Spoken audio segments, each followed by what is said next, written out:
So I'm driving to work, right? I slept 2 hours extra today, but I'm still going early enough to get everything else done. I might have to skip my practice test.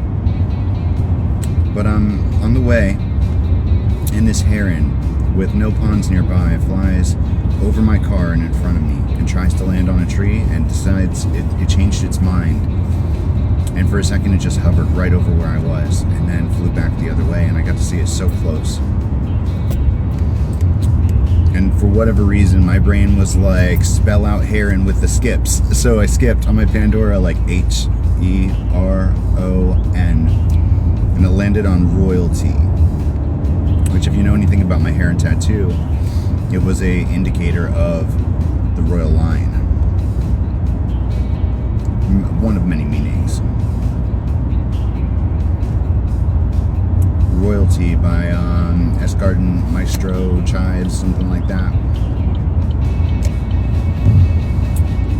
But then it happened again. What I want to say, peregrine falcon. I don't know if it actually was a peregrine falcon. That's just the word that's coming to me.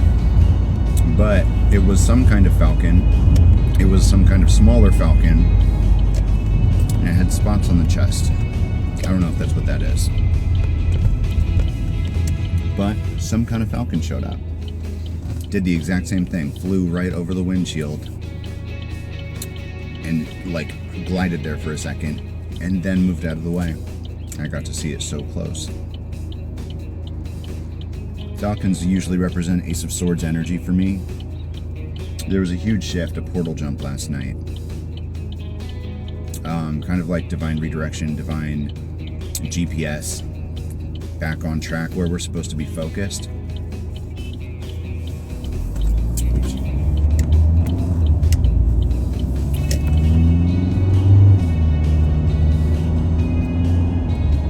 Something about standing in your power, protecting your peace.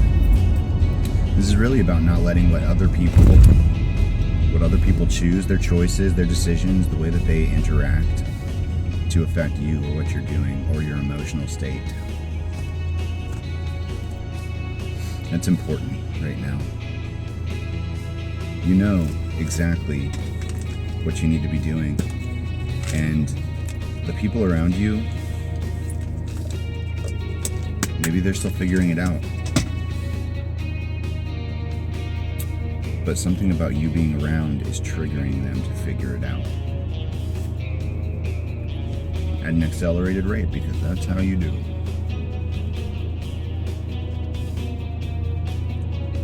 When you are moving this magnitude of energy, the people watching can't just sit still, they have to move too.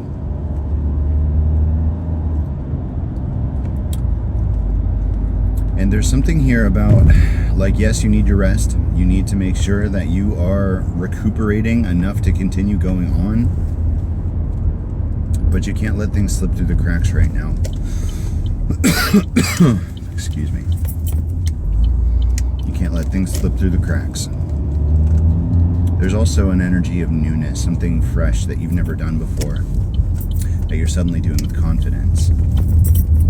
This could be the attainment of a new skill or a clear ability coming through. I'm hearing clairvoyance. That's funny. I'm hearing clairvoyance. I guess visually, how would you see clairvoyance? I mean, I guess there's ways. But I'm hearing the word clairvoyance. Somebody is about to start experiencing that gift. And somebody else is about to get, what is it, clairgustance, the smelling one?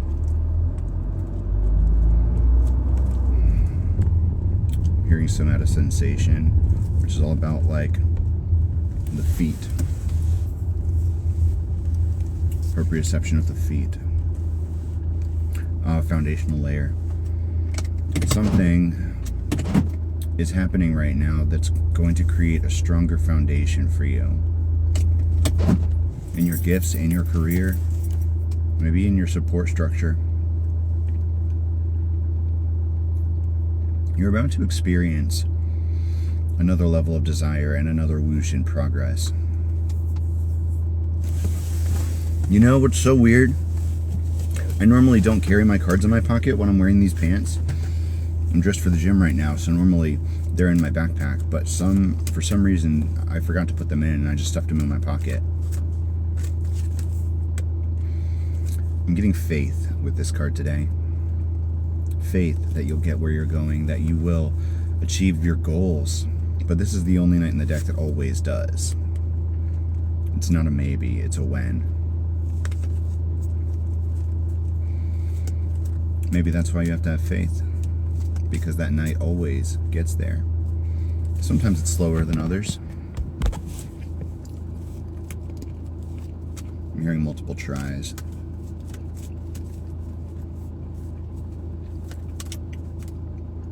And I'm seeing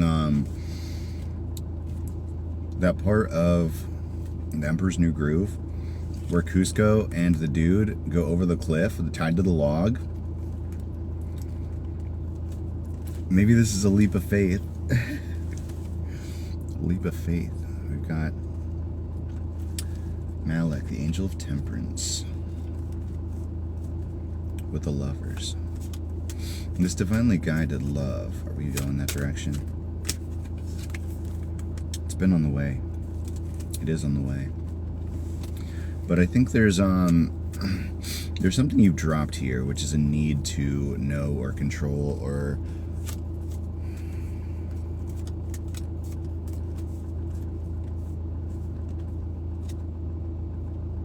I've been reading Twilight again. King of Wands and the Empress. And I think one thing that I realized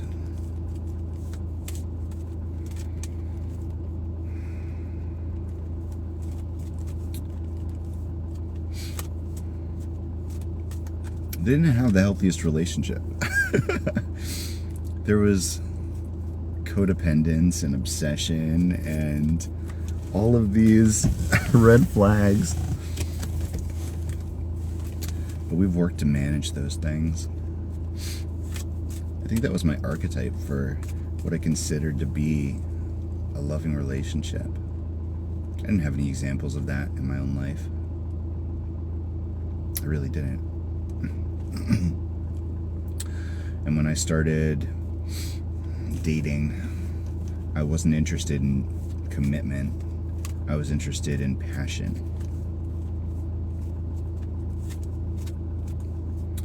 And then when that stopped, and I settled down,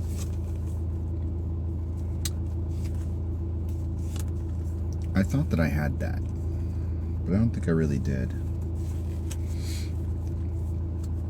I had a 3-year relationship when I finally started thinking about serious commitment. And that was super unhealthy.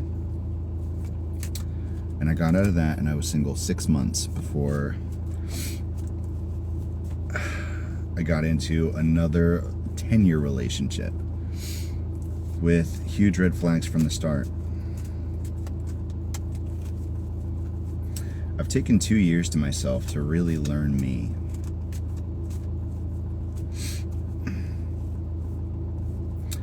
And I feel like I'm ready now. But it's when Spirit decides I'm ready, right? When Spirit puts that person in my life, when I handle those interactions correctly. Jim Crush just pulled up.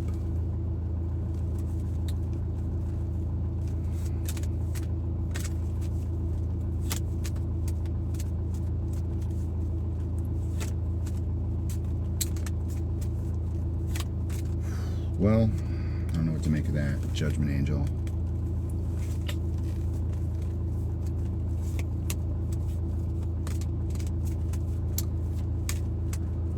Any last minute message?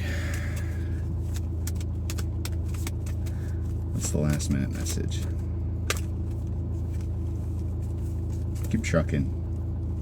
That's what I'm getting from this. Keep trucking. You will be successful in whatever it is you're doing. Justice. I love you guys.